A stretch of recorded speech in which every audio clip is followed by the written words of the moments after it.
Good morning to all of you. I am Dr. Kusum Changeriwal. Types of placentation या बीजांड न्यास के अलग अलग प्रकार कौन कौन से होते हैं, यही हम आज डिस्कस करने वाले हैं.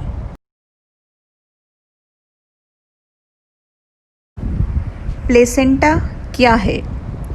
Placenta is a cushion shaped structure. Ovules are borne on placenta. अंडाशय या ओवरी का वह भाग जिसमें कि बीजांड या ओव्यूल्स जुड़े रहते हैं उसे हम प्लेसेंटा कहते हैं. Placenta is developed on margins of carpels, यानी कि बीजांड न्यास कार्पल्स या अंडकों के उपांत पर मार्जिन पर डेवलप होते हैं. तो हम कह सकते हैं कि ओवरी के अंदर ओव्यूल प्लेसेंटा पर किस तरह से अरेंज हुए हैं, कैसे लगे हुए हैं, यही अरेंजमेंट प्लासेंटेशन कहलाता है. अगर हम प्लेसेंटा के न्यूट्रिशन पॉइंट पर बात करें तो हम कह सकते हैं कि ओव्यूल्स को जितना भी न्यूट्रिशन पहुंच रहा है वो सारा न्यूट्रिशन प्लेसेंटा से होकर ही गुजरता है.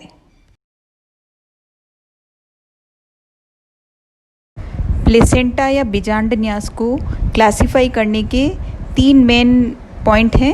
पहला पॉइंट है ओवरी में कार्पल्स की संख्या कितनी है. अंडाशय में अंडकों की संख्या के आधार पर. Second point is on the basis of the number of locules in the ovary, यानी कि ओवरी में कितने लोक्यूल्स या कोष्ठक हैं. और तीसरा पॉइंट है बीजांड की स्थिति के आधार पर या ओव्यूल की पोजीशन के आधार पर. बीजांड न्यास के मुख्य प्रकार इस प्रकार हैं: सीमांत बीजांड न्यास या मार्जिनल प्लासेंटेशन, स्तंभीय बीजांड न्यास एक्साइल प्लासेंटेशन, भित्तीय बीजांड न्यास पैराइटल प्लासेंटेशन, मुक्त अक्षीय बीजांड न्यास फ्री सेंट्रल प्लासेंटेशन, आधारी बीजांड न्यास बेजल प्लासेंटेशन, परिभित्तीय बीजांड न्यास सुपरफिशियल प्लासेंटेशन, पट्टलित बीजांड न्यास लैमिलेट प्लासेंटेशन.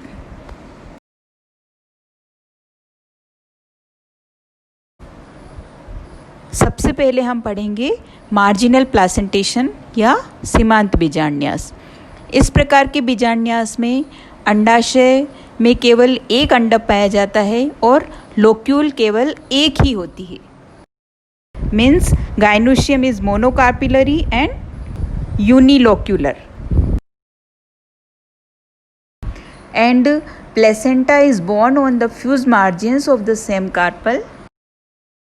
मतलब कि बीजांडासन दोनों कार्पल्स या अंडक मार्जिन्स के जोड़ पर डेवलप होता है. जैसे कि फैबेसी फैमिली के जो मेंबर्स हैं उनमें अधिकतर मार्जिनल प्लासेंटेशन पाया जाता है.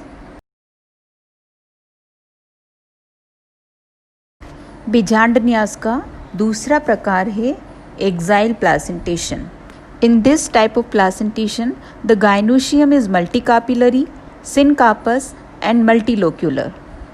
इस प्रकार के बीजांड न्यास में अंडकों की संख्या एक से अधिक होगी और ये मिलकर के एक कंपाउंड ओवरी बनाएंगे जिसे सिनकार्पस ओवरी कहेंगे.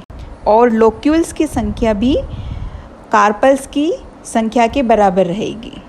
The ovules are borne on the confluent carpel margins which meet on the central axis of the ovary. इसका मतलब है कि बीजांड कार्पल्स के समांगी उपांग जहाँ पर कि कार्पल्स आपस में जुड़ रहे हैं वहाँ पर विकसित होंगे और ये जो समांगी उपांग है वो सेंट्रल एक्सिस पर मिल जाते हैं और इसी सेंट्रल एक्सिस पर बीजांड का निर्माण होता है.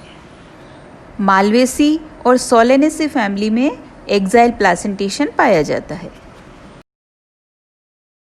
In axile placentation gynoecium is multicarpellary, syncarpous and multilocular. Ovary में लोक्यूल्स की संख्या कार्पल्स की नंबर के बराबर होती है और जहाँ पर कार्पल्स आपस में मिलते हैं, मतलब कि एक कार्पल और दूसरे कार्पल का उपांत या मार्जिन जहाँ मिल रहा है वहीं पर ओव्यूल फॉर्मेशन होगा. सोलेनेसी और मालवेसी फैमिली में स्तंभीय बीजांडन्यास पाया जाता है।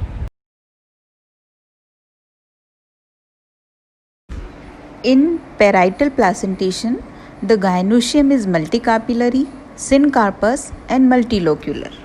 The placenta is situated on the meeting of two margins of the subsequent carpus, which may be two or more in the number. इसका मतलब है कि प्लेसेंटा दो कार्पल्स आपस में जहाँ मिलते हैं, मतलब कि दो कार्पल्स के उपांग आपस में जहाँ मिल रहे हैं वहाँ पर प्लेसेंटा का फॉर्मेशन होता है। The ovules develop on the inner wall of the ovary. Ovary की आंतरिक भित्ति पर ओव्यूल्स का निर्माण होगा। पेराइटल प्लासेंटेशन में बीजांडासनों की संख्या अंडकों की संख्या के बराबर होगी। सामान्यतया अंडाशय यूनिलोक्यूलर होता है, लेकिन कभी कभी बीजांडासन अंडाशय के केंद्र की ओर ग्रोथ करने लगता है, जिससे कि एक फॉल्स सेप्टम बन जाता है और ऐसा लगता है कि अंडाशय जो है वो मल्टीलोक्यूलर है। और इसका सबसे अच्छा उदाहरण है कुकुरबिटेसी फैमिली। प्लासेंटेशन का अगला प्रकार है भित्तीय बीजांडन्यास, या हम इसे पेराइटल प्लासेंटेशन कहते हैं। Gynoecium is multicarpellary, syncarpous and unilocular. Placentae are born on the fused margins of the two adjacent carpels. इसका मतलब है कि दो पास जो कार्पल्स हैं उनके एडजेसेंट पॉइंट पर प्लेसेंटा या ओव्यूल फॉर्मेशन होगा। The ovule develop on inner wall of the ovary. की भीतरी दीवार पर ओव्यूल फॉर्मेशन होता है। और कुकुरबिटेसी फैमिली में पेराइटल प्लासेंटेशन प्रेजेंट होता है।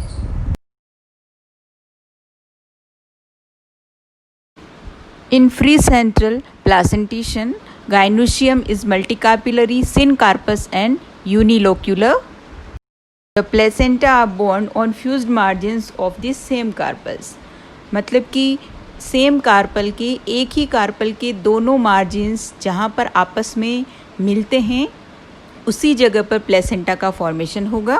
Fused margins break away from the ovary wall during development of the gynoecium. परंतु आगे डेवलपमेंट के दौरान ये जो फ्यूज मार्जिन्स है इनका और ओवरी वॉल का कनेक्शन बीच में से टूट जाता है, जिससे ऐसा प्रतीत होता है कि ओव्यूल्स का फॉर्मेशन सेंट्रल पार्ट से हुआ है।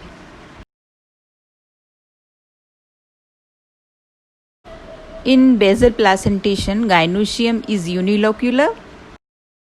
और जो सिंगल बीजांड इसमें पाया जाता है वो बीजांड ओवरी के बेजल पार्ट से अराइज होता है। एस्टेरेसी फैमिली में इसी प्रकार का प्लासेंटेशन पाया जाता है।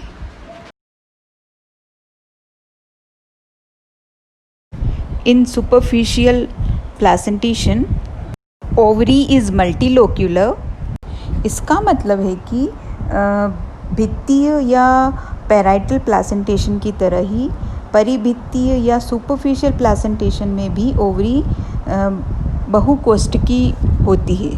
द एंटायर और most of the internal surface of the ovary wall is covered with the ovules. इस प्रकार के प्लासेंटेशन में प्लेसेंटा जो कि सेंटर की तरफ सेप्टा बन रहे हैं वहाँ तक पूरे एरिया में प्लेसेंटा डेवलप हो जाते हैं. निम्फिएसी फैमिली में इसी तरीके का प्लासेंटेशन पाया जाता है.